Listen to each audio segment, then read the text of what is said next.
Folks at home, that is right. You guys guessed it. Another shop update. And this could be our last shop update for quite some time because I have got to start worrying about actually catching bass and not worrying about what my garage looks like. But starting over here, we got our battery chargers. Right above that is our flogger, and then we have filled in our pegboard with all our spare tackle. Spent a lot of time on this, conveniently placing everything in order, depending on the technique all the way down. So starting over here, we have our hard bait stuff, worms, Ned rigs, swim baits, trailers, drop shot, Senkos, minnow style baits. And of course, we've got a nice section conveniently sitting here for the new Beast Coast Seduce minnow. We got ourselves another nice section here for some more Beast Coast jigs when those come out. And then we get into the terminal tackle.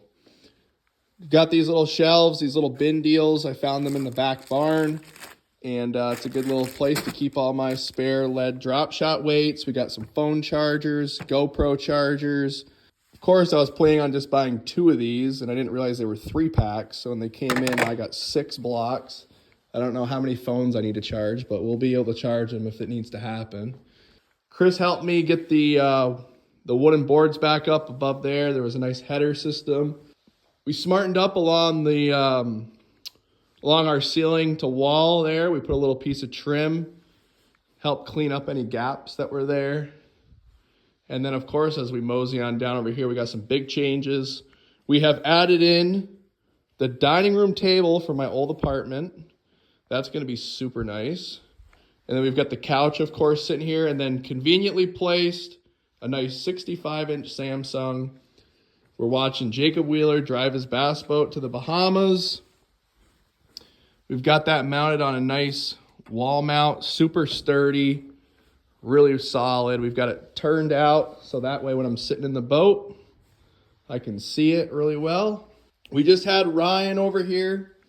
He was the first one to really see the whole completed place. And he says out of everything that's going on, this is his favorite part. This little staircase to get into the boat. And I can't disagree. It's pretty awesome. I'm really a big fan of that. No more climbing up, stepping here and trying to get inside the boat. I want to show you guys what is probably one of my favorite things in this entire building. And I bet you've never seen this before, but look right here. We have a ceiling line spooling station. From 10-pound fluoro all the way over to 20-pound. We've got 10-pound monofilament up to 17. Then we've got 5-pound braid up to 65-pound braid. Conveniently located above my head so I won't hit it when I walk through. Let me grab me a little rod down here. So take this down. And when I sit, where I usually sit when I'm rigging tackle and relining, I can just tie it on, reel it on in. Yeah, super impressed with these line spoolers. I bought them, I don't know, over a month ago. And I bought one to try it out, bought it off eBay. Super solid, really rigid. I ended up building the L bracket. I bought the L bracket from Lowe's, drilled it out, mounted it to it because I wanted it mounted to the ceiling. This thing worked out really good.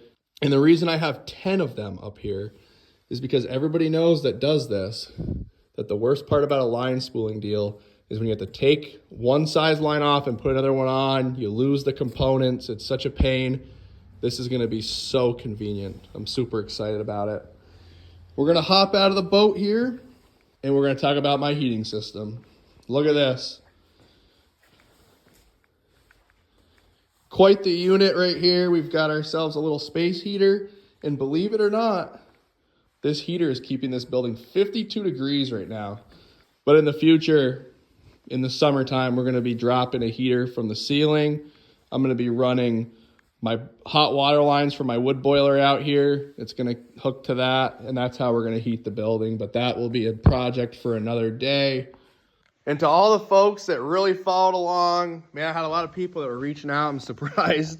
Some people were really invested in this whole deal. So super appreciative of all the people that watched, followed, liked, and gave me some ideas of what I needed to do. I got to give a big shout out to my boy, Chris Violet, coworker, one of my best friends. He helped me out so much with this building, just his knowledge, expertise, and of course the physical labor, because a lot of this stuff was just not possible by yourself. And we're going to stop working on the shop, which is going to be kind of nice. It feels kind of weird to actually be out here and like working on my fishing stuff. But of course, we're going to be doing some more upgrades eventually, and when we do, we'll have more shop updates.